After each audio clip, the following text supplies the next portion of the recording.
hope you're all having as much fun as I'm having here. This has been really a lot of fun. And thanks a lot for coming. And again, I'm humbled being up on stage with everyone that's here. Their work is magnificent, just incredible stuff. And then it comes to me. One thing I'd like to do is I'd like to make a disclaimer.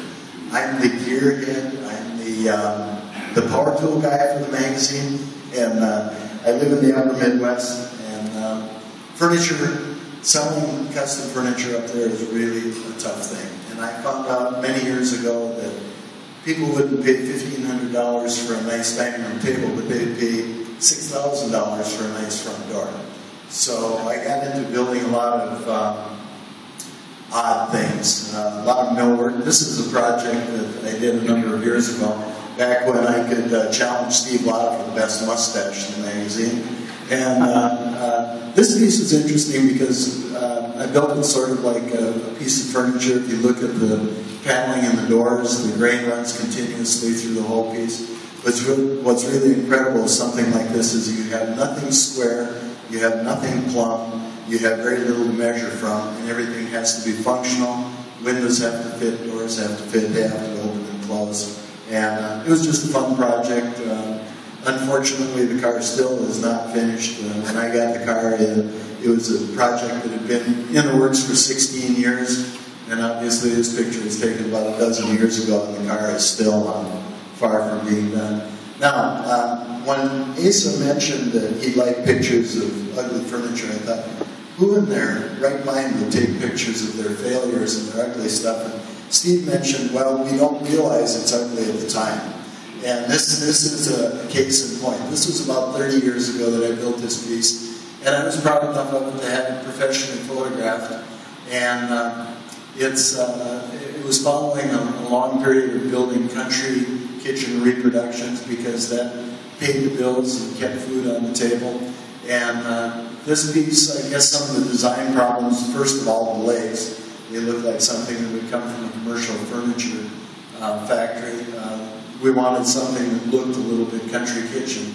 And I've never had the luxury of doing repetitive pieces, so it was kind of WYSIWYG. What you see is what you get. But the biggest problem with this piece, at least in my eyes, is the grain of the wood. It's striped, the grain detracts from what little design there was. And again, when you look at hindsight, sometimes it just makes you kind of quiver.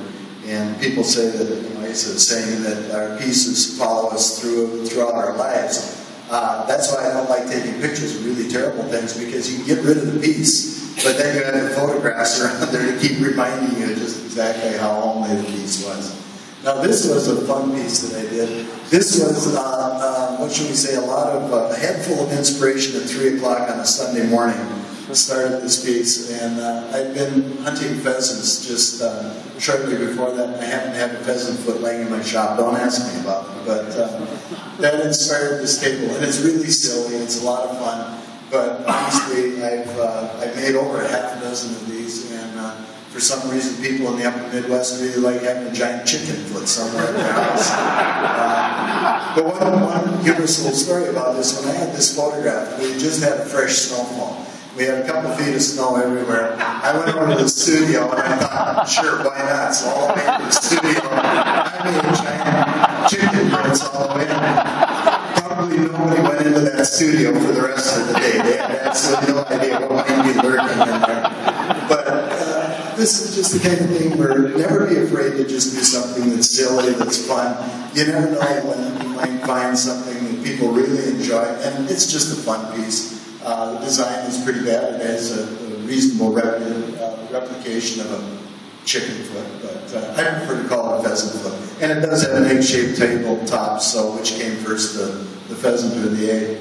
But this is what I ended up doing a lot during my woodworking career now. Is a lot of architectural millwork and built-ins. And this piece I like just because of the scale of it. It's a little bit deceiving. This piece is 17 feet long and 14 feet high. And it's made out of red oak, which the grain can be a real problem. And so I use rift sawn and quarter sawn. All the panels are sort of a combination of rift and quarter. Right in that part of the log where you're getting the small flakes, you're still getting the nice tight grain.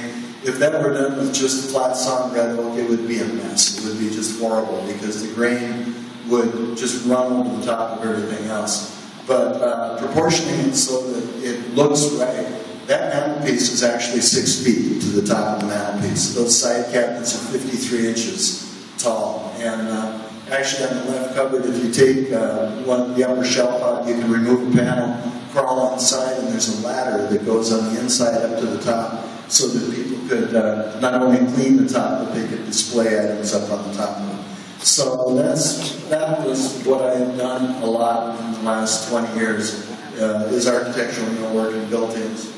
And unfortunately, I don't have a lot of photos of these because even in this one, you can see the job site is still in process, and it's really tough to go in and set up photo gear and then try to take photos when you have people working in the place. So sadly, there's not a whole lot of photos of stuff that I've done other than snapshots, and they're really not applicable for this. But this is just a little table that I built, table and a sectional sofa table and a couple side tables that I built about maybe 15 years ago. And I like the design. It's nice and clean. It's a Brazilian rosewood with mahogany surrounds. The bases are mahogany and they've been ebonized. And the piece was really successful until I came to put the piece in the house. And those side tables, because of the amount of surface that they have at the bottom of the leg, they weren't stable on the carpeting. They would wobble back and forth. And there wasn't enough weight to push them down into the carpet.